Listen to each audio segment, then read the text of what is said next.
नमस्कार दोस्तों, आप सभी का स्वागत है हमारे YouTube चैनल साइबर ओलेक में। हमारे YouTube चैनल का उद्देश्य एकमात्र ये है कि हम जो हिंदी मीडियम वाले बच्चे हैं और नॉन टेक्निकल बैकग्राउंड के जो बच्चे हैं उनको हिंदी में अच्छे से अच्छा कंटेंट उपलब्ध कराने की कोशिश कर रहे हैं, जिससे कि वो साइबर सिक्योरिटी और एथिकल हैकिंग में अपना करियर बना सकें।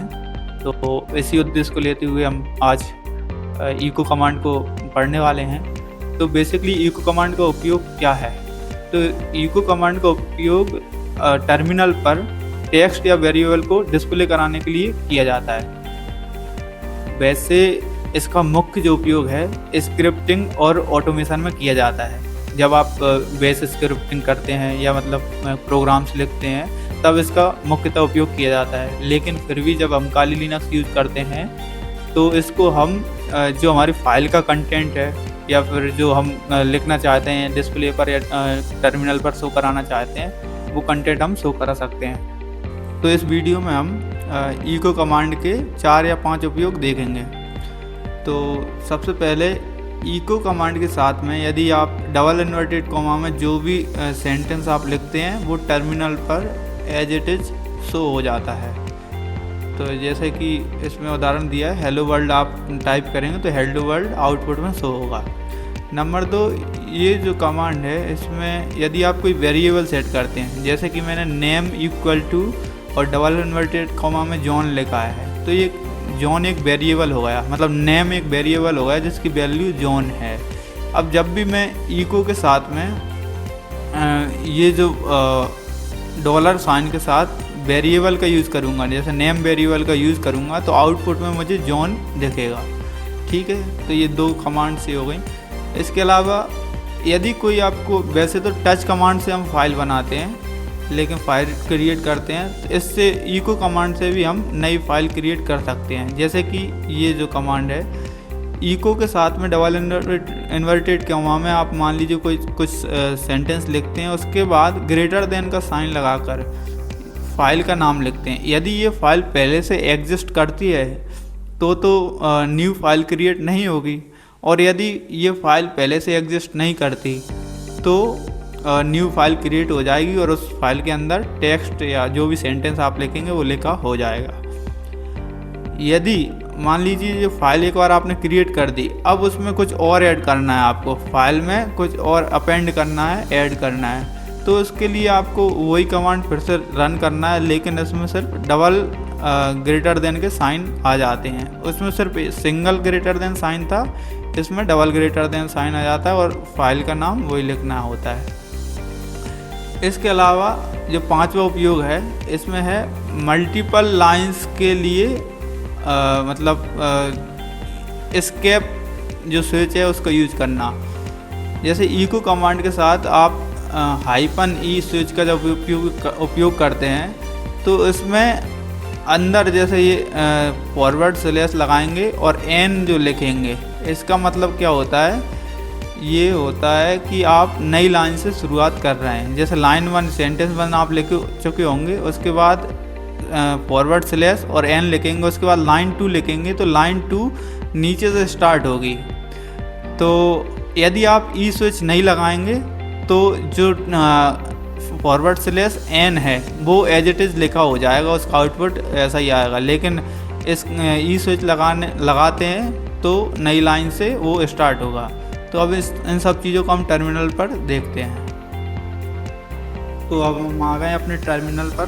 अब सभी इको कमांड्स के जितने उपयोग हैं हम देखेंगे एक एक करके। तो सबसे पहले इको कमांड के साथ में यदि हम कोई टेक्स्ट लिखते हैं, जैसे कि मैंने ये डबल इन्वर्टेड कॉमा में hello this is cyber oleic ये लिखा है, तो ये क्या होगा, टर्मिनल पर डिस्प्ले हो जाएगा। नहीं, ये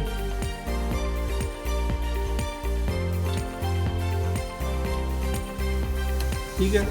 तो देखिए हेलो दिस इज साइबर ओलेक टर्मिनल पर शो हो रहा है। अगली कमांड है कि इको के साथ में यदि हम वेरिएबल क्रिएट करते हैं, मान लीजिए पहले वेरिएबल क्रिएट करते हैं, तो मान लीजिए मैं नेम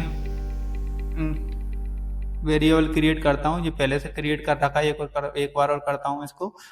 तो इसमें हम देखेंगे जो इक्वल टू का साइन है और डबल इन्वर्टेड कॉमा वाला साइन है, तो इनको हमें स्पेस नहीं देना बिल्कुल। ये जो नेम के बाद में बिल्कुल स्पेस नहीं देना, यदि आप स्पेस देंगे तो वेरिएबल नहीं बनेगा, एरर्स आएगा बाद में, तो ध्यान रखें इस चीज़ का।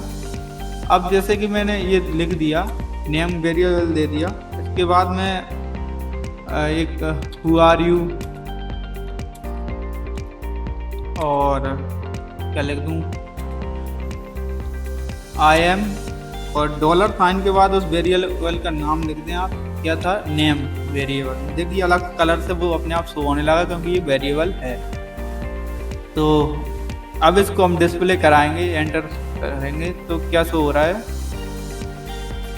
जो वेरिएबल है उसकी जगह साइबरहॉलिक शो हो रहा है, उसकी वैल्यू हमने साइबरहॉलिक रखी थी इसलिए ये साइबरहॉलिक सेट हो रहा है। मान लीजिए साइबरहॉलिक की जगह हम कुछ और रखते, तो इक्वल टू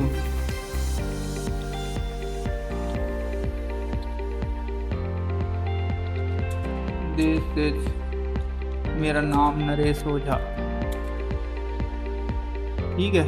ये मान ली वेरिएबल हमने सेट किया, फिर से इको कमांड करते हैं और ये कमांड हम रन करते हैं। तो देखिए आप वेरिएबल की जगह ये जो सेंटेंस हमने वैल्यू इसकी रखी वो सेट हो चुकी है। तो इस प्रकार से हम इनका यूज़ कर सकते हैं डिस्प्ले पर या टर्मिनल पर कंटेंट शो कराने के लिए। अब नेक्स्ट जो हमारी कमांड है वो कोई फाइल क्रिएट करना है। वैसे हम देखते हैं टच कमांड से हम फाइल क्रिएट करना हमने सीखा था, तो इस कमांड के जरिए भी हम फाइल क्रिएट कर सकते हैं। इको के बाद में मान लीजिए हमें कोई this file is created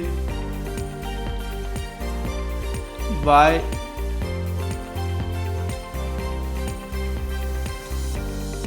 using echo command, ठीक है। और उस फाइल का हमें ग्रेटर देन साइन के बाद उस फाइल का नाम दे देंगे। तो मान लीजिए eco.txt दे देता हूँ उस फाइल का नाम, ठीक है। अब जैसे ही हम इस फाइल को देखेंगे, ये फाइल क्रिएट हो चुकी है, हालांकि मैं आपको टर्मिनल पर बता देता हूँ। तो ls करेंगे, ls में हम देखते हैं कि eco नाम की जो फाइल है वो क्रिएट हो चुकी है। अब इसका जो आप कंटेंट देखेंगे तो इसमें लिखा हो चुका होगा जो कंटेंट हमने इसमें लिखा था, ठीक है। This file is created by echo command, ठीक है। अब मान लीजिए आपको इसमें कुछ ऐड करना है, तो आपको क्या करना होगा, I am adding one line extra, ठीक है। ऐड करने के लिए हमें डबल ग्रेटर देन साइन का उपयोग करना है और वो उस फाइल का नाम दे देंगे eco.txt, ठीक है। अब कैट करके देखेंगे उसको कैट कमांड से, ठीक है, उसमें ये फाइल ऐड हो चुकी है, ये लाइन ऐड हो चुकी है। अब मान लीजिए आप ऐसा नहीं करते, आप सिर्फ एक ही एक ही ग्रेटर देन का साइन यूज करते हैं। मान लीजिए कुछ भी हमने लिखा और एक ग्रेटर देन का साइन लिखा और इको फाइल हमने लिख दी। तो अब जैसे आप उसको कंटेंट को देखेंगे तो उसके अंदर सब रिप्लेस हो चुका होगा, सिर्फ ये कंटेंट जो आपने लिखा वही लिखा होगा।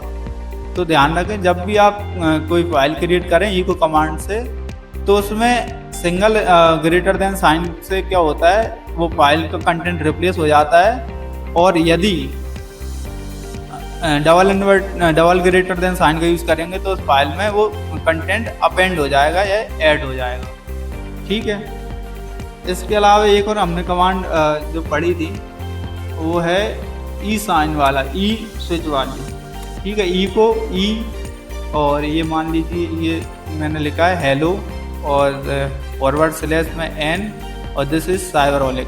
ध्यान रखना ये फॉरवर्ड स्लैश है, बैक स्लैश नहीं है। यदि बैक स्लैश आप लगाओगे तो कोई एरर होगा या मतलब नॉर्मली ऐसा ही लिखा हो जाएगा, ठीक है।